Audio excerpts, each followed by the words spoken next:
వైఎస్ఆర్సీపీ పార్టీలో జగన్ గారి తర్వాత అంత కీలకమైన వ్యక్తి విజయసాయిరెడ్డి గారు.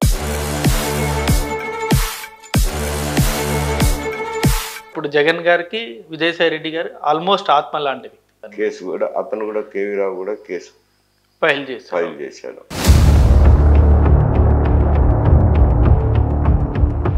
జగన్తో పాటు కేసుల్లో A1 గా ఉన్నారు జగన్, ఈయన A2గా ఉన్నారు.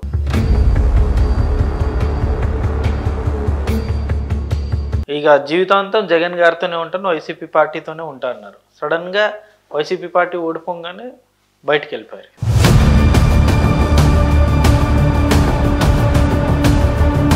చాలా కేసులు ఉన్నాయి కదా, వాటిలో అప్రూవ్గా మారే అవకాశం ఉంది అంటున్నారు. అప్రూవర్గా మారితే వైఎస్ జగన్ గారికి చాలా ఇబ్బందులు వస్తాయి.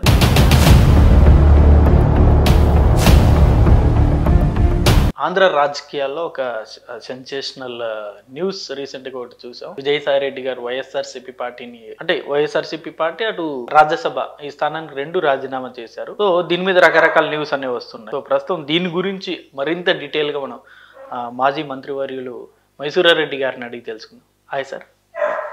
సో వైఎస్ఆర్సీపీ పార్టీలో జగన్ గారి తర్వాత అంత కీలకమైన వ్యక్తి విజయసాయిరెడ్డి గారు.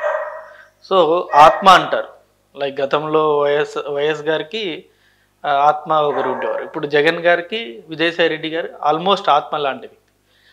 అలాంటి వ్యక్తి రాజీనామా చేయడం అంటే అంటే ఏ రకంగా, అంటే ఏం జరిగిండొచ్చు సార్, అంటే ఏమేమి ఉంటాయి, అంటే ఇందులో ఎలాంటి క్యాలిక్యులేషన్స్ ఉంటాయి? తిరులో ఒక సామెత ఉంది, గోడవేటు చెంపవేటు అని. చెంపబడితే తలలో గోడ తగులుకుంది. అట్లాగా ఆయన పరిస్థితి పార్టీలో ఆ విధంగా ఉంది.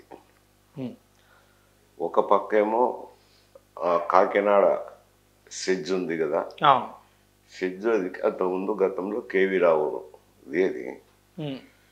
వైఎస్ఆర్సీపీ అధికారంలో ఉన్నప్పుడు అరవింద ఫార్మా వాళ్ళు బలవంతంగా తీసుకున్నారని వార్తలు ఉన్నాయి. కేసు కూడా ఫైల్ అయింది. కేసు కూడా అతను కూడా కేవీ రావు కూడా కేసు ఫైల్ చేశాడు.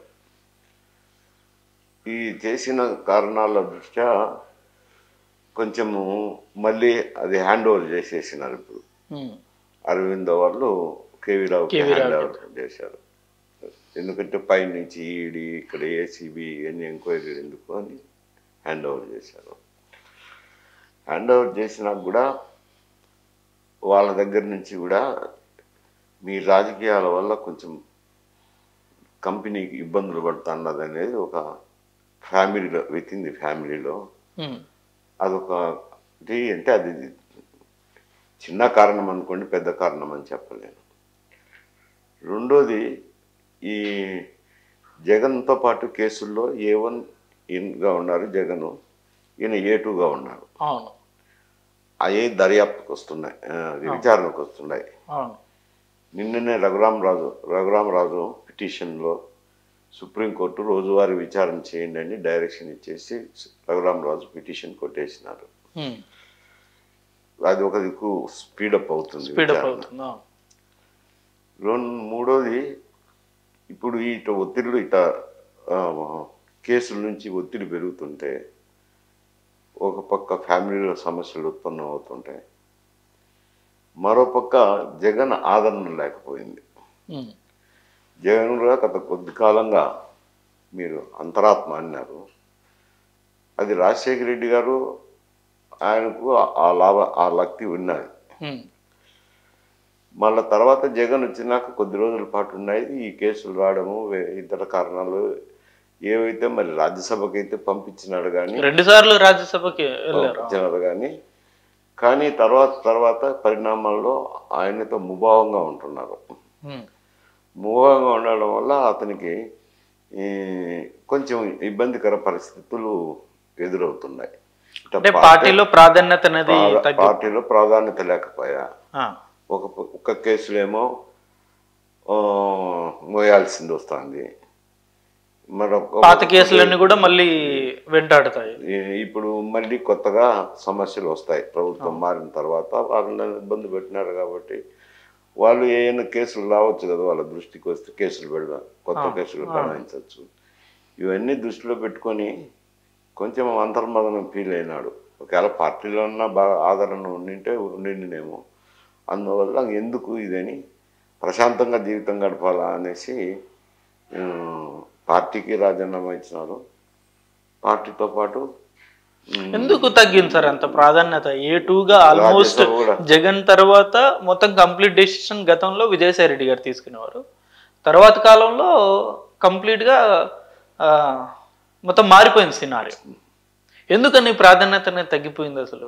ఏమో ఆయన మరి వాళ్ళిద్దరి మధ్య ఏమవుతుందో దూరం పెట్టడం అయితే ఆయన ఎంత సజ్జల రామకృష్ణారెడ్డి గారు వల్లే తగ్గిందని కొంత అంటున్నారు. ఒకరి వల్ల తగ్గినదని నేను అనుకోలే, కానీ సజ్జల రామకృష్ణారెడ్డి బహిరంగతంగా అనుకునే వాళ్ళు అనుకుంటారు, నాకు తెలుసు. కాబట్టి ఆయనకు సంబంధం లేదు.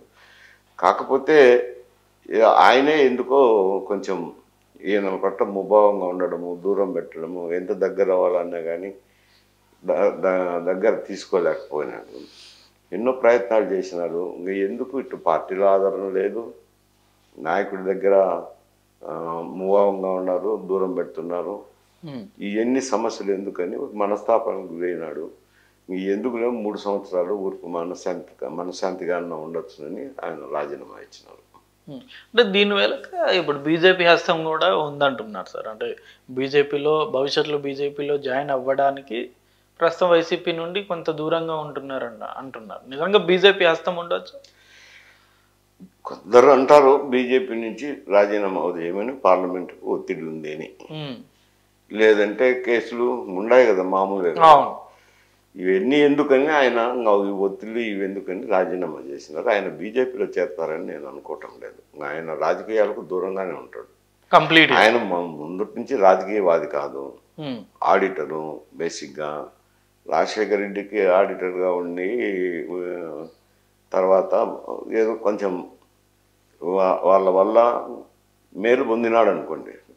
ఆర్థికంగా అయితే బాగా మేలు పొందినాడు.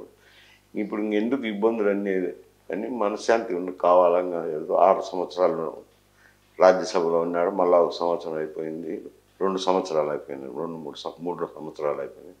ఎందుకు ఇప్పుడు రాజకీయాల్లో ఉంటేనే బలం కదా సార్. ఇప్పుడు పార్టీల్లో లేకుండా ఉంటే నిజంగా పవర్ ఏమి ఉండదు కదా. రాజకీయాల్లో ఉండి ఇప్పుడు రాజ్యసభ స్థానంలో ఆయన ఉంటే సెంట్రల్ నుండి కూడా ఎంతో కొంత సపోర్ట్ అనేది ఉండేది కదా. అట్లని కాదులేండి, సెంట్రల్ నుంచి సపోర్ట్ ఎందుకు వస్తుంది? ఇప్పుడు జగన్మోహన్ రెడ్డి బీజేపీతో లేనప్పుడు ఆయన బీజేపీకి దగ్గర అయితే కనుక ఇక్కడ జగన్మోహన్ రెడ్డితో కూడా ఇబ్బంది కలుగుతుంది కదా. ముందే ముభావంగా ఉన్నాడు. ఈ పరిస్థితులన్నీ దృష్టిలో పెట్టుకుని ఆయన ఎందుకు ప్రశాంతంగా ఉంటుంది రాజీనామా ఇచ్చేసారు. ఇప్పుడు ఈ రాజీనామా చేయడం వెనుక అంటే లైక్ నేను జగన్ గారికి చెప్పే రాజీనామా చేశా అని చెప్పాడు ఆయన. ఇంకా డిస్కషన్ వచ్చి ఉంటుందా? నిజంగా జగన్ గారు యాక్సెప్ట్ చేసి ఉంటారా? చేసిండేదేముంది, ముభావంగా ఉండాలని చెప్పినాను కదా. ఇంకా యాక్సెప్ట్ చేసేదేముంది, రాజీనామా చేస్తానని చెప్పినాడు, చేసినాడు. జగన్ గారు చేసేయమని చెప్పుంటాడా సార్? లేకపోతే చేసేయమని చెప్పిండు, ఏం చెప్పిండడు అంత మీ ఇష్టం అని అంటాడు. ఇప్పుడు ఒకవేళ ఇప్పుడు ఇంకా ఎక్కువగా న్యూస్ వస్తుంది ఆయన మేబీ అప్రూవర్గా మారే అవకాశం ఉందంటున్నారు. చాలా కేసులు ఉన్నాయి కదా, వాటిలో అప్రూవ్గా మారే అవకాశం ఉంది అంటున్నారు. నిజంగా అప్రూవర్గా మారే అవకాశం ఉందంటారా? ఆయన చెప్పాడు కదా, ఆయన స్టేట్మెంట్లోనే చెప్పాడు అప్రూవర్గా మారమని. గతంలో ఒత్తిడి వచ్చింది, అయినా నేను అప్రూవర్గా మారలేదు, ముద్దాయిగానే ఉన్నాను, కానీ అప్రూవర్గా మారదలుచుకోలేదు. నేను కుటుంబానికి చెరుపు చేయలేను, అందుకనే నేను ఆ కుటుంబానికి మంచి స్నేహితుడుగానే నేను రాజీనామా చేస్తానని చెప్పినాడు. కాబట్టి అప్రూవర్గా మారే పరిస్థితి లేదండి. ఒకవేళ నిజంగా అప్రూవర్గా మారితే వైఎస్ జగన్ గారికి చాలా ఇబ్బందులు వస్తాయంటారు సార్? అప్రూవర్గా మారితే అది వేరే సమస్య, కేసు అంతా వేరే విధంగా మారుతుంది కదా. అది నెక్స్ట్ జగన్ అవుతుంది కదా.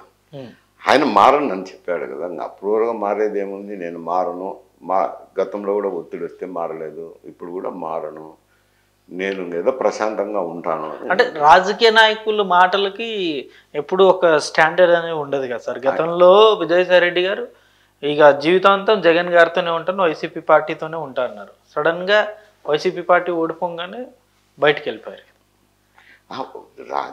ఆయన రాజకీయ నాయకుడు కాదు కదా. ఆయన ఒక ఆడిటర్గా ఉండి ఆ కుటుంబానికి సన్నిహితంగా ఉండి ఏదో రాజకీయాల్లోకి వచ్చినాడు. రాజ్యసభ ఇచ్చినారు కాబట్టి రాజకీయాల్లోకి వచ్చినాడు. అంతకుముందు అయితే ఏం ప్రమేయం లేదు కదా. రాజ్యసభ మెంబర్ అయినాకనే ఆయన అక్కడ కేంద్ర ప్రభుత్వంలో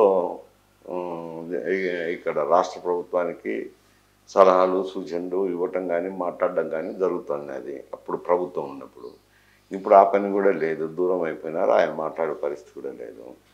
ఆయన అప్రూవర్గా మారే పరిస్థితి లేదులేండి, మారను అని చెప్పేసినారు. రాజకీయ నాయకుడు కాదు కదా, ఇటు మారుతున్నారు అటు మారుతున్నారు అని మీరు అనేదానికి. ఆయన ఆడిటర్గా ఉండి వచ్చినాడే. ఇప్పుడు కూడా నేను నా కుటుంబానికి విధేయుడినే అని చెప్పాడు కదా. ఇప్పుడు జగన్ గారు వైఎస్ఆర్సీపీ పార్టీ స్థాపించినప్పుడు సార్ వీళ్ళు ముగ్గురే ఉన్నారు కీలకంగా. ఎవరు? వైఎస్ జగన్ గారు ఉన్నారు, విజయమ్మ గారు ఉన్నారు, సాయిరెడ్డి గారు ఉన్నారు. ముగ్గురు కీలకంగా ఉన్నారు. ఈ ముగ్గురులో ఇద్దరు ఆల్మోస్ట్ జగన్ గారిని వదిలేసి వెళ్ళిపోయారు. వైఎస్ఆర్సీపీ పార్టీకి ఇద్దరు రాజీనామా చేశారు. కేవలం ఒక జగన్ గారే మిగిలారు. ఇప్పుడు అంటే అసలు ఏం జరుగుతోంది వైఎస్ఆర్సీపీ పార్టీలో? అంటే లైక్ ఏంటి, భవిష్యత్ లేదని వీళ్ళు ఏమని అనుకుంటున్నారా? కాదు, అది ముందే జరిగింది కదా. ఆయన అధికారంలో ఉన్నప్పుడే చెల్లెలకి ఈయనకు కుటుంబ తగాదాలు వచ్చిన, ఆస్తి పంపకం విషయంలో తగాదాలు ఉన్నాయి. అవి బహిర్గతమైన అందరికీ తెలిసిందే. ఆమె కూతురి పశ్యం వహించినారు, కూతురికి న్యాయం చేయమని ఒత్తిడి చేసినారు. వినలేదు కాబట్టి కూతురి పశ్యంలోనే ఉన్నారు, ఆమె ముందే పోయినారు. ఈయన విజయసాయిరెడ్డి గారు ఏం పార్టీ సంస్థాగతంలో ఏం లేడు కదా. ఇటీవల రాజ్యసభ మెంబర్ అయినాకనే రాజకీయాల్లోకి వచ్చినాడు, కానీ ఆయన పార్టీ స్థాపించినప్పుడు సంస్థాగతంగా లేడు. అది వేరు. ఆయన పార్టీ స్థాపించినప్పుడు ఉన్న వ్యక్తులు వైవి సుబ్బారెడ్డి, రామకృష్ణారెడ్డి, వాళ్ళ పెద్దారెడ్డి రామచంద్రారెడ్డి గారు, వాళ్ళ ప్రమేయం. కానీ ఈయన రాజకీయంగా పార్టీ వ్యవస్థాపకుల్లో లేరు. రాజ్యసభ వచ్చిన నుంచే ఆయనకు సంబంధాలు వచ్చింది. సో ఇప్పుడు ఈ కంప్లీట్ డిఫరెన్స్ రావడం వెనుక ఇప్పుడు షర్మిల గారి పాత్ర కూడా ఉందంటున్నారు సార్. నిజంగా ఏమన్నా షర్మిల గారి పాత్ర కూడా ఏమైనా ఉందంటారా? ఏ డిఫరెన్సెస్ రావడానికి? డిఫరెన్సెస్ అంటే విజయసాయి రెడ్డి గారికి వైఎస్ జగన్ గారికి ఏముంది, పెత్తలమస్కు పెళ్ళి పండుకున్నట్టుంది. ఆమె విజయమ్మ వాళ్ళు వేరు, ఆ కుటుంబ తగాదాలు వెళ్ళిపోయినారు. విజయసాయి రెడ్డితో ఏం సంబంధాలు లేవు కదా. లేవు. విజయమ్మ షర్మిలమ్మ వల్ల విజయసాయి రెడ్డికి జగన్మోహన్ రెడ్డికి తగాదా వచ్చే అవకాశం ఏముంది? లేదు, అది సంబంధం లేదు. అంటే ఆమె కూడా మేబీ విజయసాయి రెడ్డి మీద ఒత్తిడి ఏమన్నా తీసుకొచ్చి దేని మీద ఒత్తిడి చేస్తుంది? రాజీనామా గురించి, రాజీనామా పార్టీ నుండి బయటికి రావాలి. ఏం చేస్తారు? ఆమె కాంగ్రెస్ పార్టీకి అధ్యక్షురాలుగా ఉంది, అది వేరు సమస్య. ఆమె కాంగ్రెస్ పార్టీలో చేరమని విజయసాయి రెడ్డిని ఎట్లా ఒత్తిడి చేస్తుంది? విజయసాయి రెడ్డిని ఒత్తిడి చేసేదానికి ఆమెకు సంబంధం ఏముంది? ఏం లేదు కదా. అంట షర్మిల గారి పాత్ర ఏం లేదు కదా. షర్మిల గారి పాత్ర ఏముంటుంది? ఏముండదు. ఇంకొకటి ఎందుకని సార్ అనేక మంది కీలకమైన నాయకులు, ఇప్పుడు బాలినేని శ్రీనివాస్ గారి దగ్గర నుండి భీమవరం గంధి శ్రీనివాస్ గారు కావచ్చు, లేకపోతే అవన్ శ్రీనివాస్ గారు కావచ్చు, కేశినేని నాని గారు కావచ్చు, చాలా మంది కీలకమైన నాయకులు ఇంక్లూడింగ్ విజయసాయి రెడ్డి గారు గతంలో వైఎస్ జగన్ గారికి ఒక కోటర్లా ఉండేవాళ్ళు. వీళ్ళందరూ ఇలాంటి వ్యక్తులే వైఎస్ఆర్సీపీ పార్టీని వదిలేస్తున్నారంటే వైఎస్ఆర్సీపీ పార్టీ మునిగిపోయే నావానా ఏంటి పరిస్థితి? ఇప్పుడంటే వైఎస్ఆర్సీపీ పార్టీ ఎన్నికల్లో ఓడిపోయింది అండి. ఇది 153 సీట్లు ఉన్నాయి, 11 సీట్లకు రావడము అని అంటే చిన్న విషయం కాదు. కనీసం అపోజిషన్ పార్టీగా, రికగ్నైజ్డ్ అపోజిషన్ పార్టీగా కావాల్సిన స్థానాలు కూడా దక్కలేదు. అంతటి స్థాయికి పోవడానికి కారణం ఎవరు అని విచక్షణ చేసుకున్నప్పుడు అంతర్గతంగా కూడా బయట ఉన్న వ్యక్తులకైతేనేమి, పార్టీలో ఉన్న వ్యక్తులకైతేనేమి ఒకే అభిప్రాయం ఉంది. ఆయన వ్యవహార శైలి ఆయన కొంప ముంచింది అని. ప్రజలతో కలవకపోవడము, ప్రజలతో మమేకం కాకపోవటము, ప్రజలు ఏం చెప్తున్నారో వినకపోవటము, ఆయనకు తోచిన నిర్ణయాలు ఆయన చేసినారు. అందువల్ల ప్రజలకు దూరమైనాడు. దూరమైన దాన అటువంటి రిజల్ట్ వచ్చినాయి అనేది పార్టీలో ఉన్న వ్యక్తులకు కూడా తెలుసు. ఒక పక్కేమో ఉన్నప్పుడేమో తెలుగుదేశాన్ని గట్టిగా విమర్శించినారు. లేనిపోని సమస్యలు వస్తాయి, ఉత్పన్నం అవుతాయని వెళ్ళిపోతున్నారు. అది ఇప్పుడు బీజేపీ పార్టీలో వైసీపీ విలీనం చేసే అవకాశం ఉందని కూడా అంటున్నారు సార్. అది జరగవచ్చా? బీజేపీ ఇప్పుడు ఎట్లా జరుగుతుంది అది విలీనము? వైఎస్ఆర్సీపీ విలీనం ఎట్లా చేస్తారు? చేసేదానికి ఎట్లుంది ఇంత అవకాశాలు లేవు కదా. కాంగ్రెస్ లోనే చేసే అవకాశం ఇక్కడ కూటమి ఉంది కదా. ఏది చంద్రబాబు నాయుడు గారు జనసేన కూటమి అలయన్స్ పెట్టుకున్నారు. పెట్టుకున్న తర్వాత బీజేపీని కూడా పవన్ కళ్యాణ్ గారు ఒత్తిడి చేసి ఏదో ఒక విధంగా ముభావంగానైనా వాళ్ళు వచ్చి చేరారనుకోండి. చేరడం అయితే ముభావంగానే చేరారు. చేరిన తర్వాత వాళ్లకు మేలు జరిగింది కదా. ఎందుకంటే కనుక 400 సీట్లు 400 సీట్లు అన్నప్పుడు ముభావంగా ఉన్నారు, ఎందుకు ఈయనతో పోతుంది. ఎప్పుడైతే సీట్లు వాళ్ళకు రాలేదు అని చంద్రబాబు నాయుడు గారు కుటుంబంలో వచ్చిన 20 సీట్లు, ఇక్కడ నితీష్ కుమార్ 40 సీట్లే కదా ఆయన సేవ్ చేసినాయి. ఇప్పుడు ప్రధానమంత్రిగా ఉన్నారంటే ఇద్దరు అలయన్స్ పెట్టుకోవడం వల్లనే అది పరిస్థితులు వేరైపోయి ఇప్పుడు కూటమిలో ఉండారు.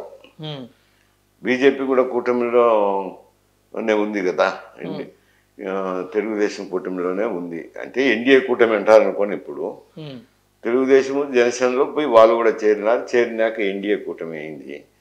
ఎన్డీఏ కూటమిలో ఉన్నప్పుడు వైఎస్ఆర్సీపీ పోయి విలీనమైన దానివల్ల లాభం ఏమిటి అంట, చేరేదానికి కూడా అవకాశాలు లేవు. అంటే కేవలం అంటే అనేక మంది నాయకులు వెళ్ళిపోతున్నారు, ఇక పార్టీ భవిష్యత్తు లేదంటున్నారు. నిజంగా ఇక 2029కి అంతా పార్టీ ఉండదు కూడా అని చాలా మంది అంటున్నారు. అలాంటి పరిస్థితులు ఉండొచ్చా సార్? అంటే జగన్ గారు ఒకవేళ జైలుకి వెళ్తే క్లోజ్ అనుకోవచ్చా? నేనైతే అది విచారణలో దశలో ఉంది. కోర్టులో విచారణ జరిగి న్యాయస్థానం ఎలాంటి నిర్ణయాలు తీసుకుంటుందో తెలియదు. ఒకవేళ సిబిఐ కోర్టులో ఒకవేళ అతనికి వ్యతిరేకమైన తీర్పు వచ్చినా మళ్ళీ హైకోర్టుకు పోవాలా, సుప్రీంకోర్టుకు పోవాలా, చాలా ఉన్నాయి కదా తతంగం అంతా. ఆ తతంగం అంతా ఉంది. అతను ఇమీడియట్గా జైలుకు పోతారనేది కాదు ప్రశ్న. పార్టీని ఒక పక్క కేసులు ఎదుర్కొంటూ మరొక పక్క పార్టీని నడుపుకోవాలంటే కొద్ది కష్టాలు అయితే రావచ్చు. ఆ రెండు కష్టాలను ఎదిరించి పోరాటగల శక్తి ఉండాలా. ఉంటే పార్టీ నిలబడుతుంది, లేకుంటే కకావికలం అవుతుంది. అంటే బలమైన నాయకులు లేరు కదా సార్, ఇక పార్టీ ఎలా నిలబడుతుంది? పార్టీ బలమైన నాయకులు అంటే అది వేరు సమస్య. ఇప్పుడు నాయకుల మీద ఆధారపడి రాజకీయ పార్టీలు లేవు కదా. ఏ రీజనల్ పార్టీ కూడా అన్ని రీజనల్ పార్టీలు వ్యక్తిగతంగానే ఆధారపడుతున్నారు. వ్యక్తిని బట్టే ప్రజలు కూడా తీర్పిస్తున్నారు. ఇప్పుడు తెలుగుదేశమైనా చంద్రబాబు నాయుడిని చూసే కదా తీర్పు చెప్తాండేది. ఈ వైఎస్ఆర్సీపీ అయినా నాయకుని చూసే ఇచ్చినారు తీర్పు. ఎంత మంచిగా పరిపాలిస్తారో నందమ కుమార్ చూడండి అంటే చూసినారు, ఇప్పుడు బాగలేదని దించేసినారు అనుకోండి. ఈవెన్ డిఎంకేలో అయినా కానీ నార్త్ ఇండియాలో ఉండే రీజనల్ పార్టీస్లో అయినా కానీ ఏది కూడా ఒక నాయకుని చూసి ఆ పార్టీకి ఓట్లేస్తున్నారు. రీజనల్ పార్టీస్లో ఎస్పెషలీ. నేషనల్ పార్టీస్ అంటే అది వేరు సమస్య. సో ఇక్కడ వైఎస్ఆర్సీపీ పార్టీకి అయితే నాయకులు పోయినా ఎలాంటి నష్టం లేదంటారు. పోయినా వస్తారులేండి కొత్త వ్యక్తులు. పార్టీ బలంగా ఉంటే వస్తారు. రేపు ప్రజల అభిమానం చూడకపోతే కష్టమవుతుంది కదా. ఇప్పుడు 7 మాసాలే అయింది. 153 సీట్లు ఉన్న వాళ్ళు 11 సీట్లకు వచ్చినారు అని అంటే ప్రజలకు తిరగాలంటేను, ప్రజలకు కనపడాలంటేను కొంత సమయం పడుతుంది కదా. ఇక్కడ ప్రభుత్వ వైఫల్యాలు కొట్టొచ్చినట్టు కనపడాలా. అప్పుడు ఏమో ఆ పార్టీ పరిస్థితి ఏమిటి అనేది ఒక 2 సంవత్సరాల తర్వాత కానీ చెప్పలేము. అంటే ఇప్పుడు అర్లీ కదా చెప్పడానికి, అంచనాలు వేయడానికి.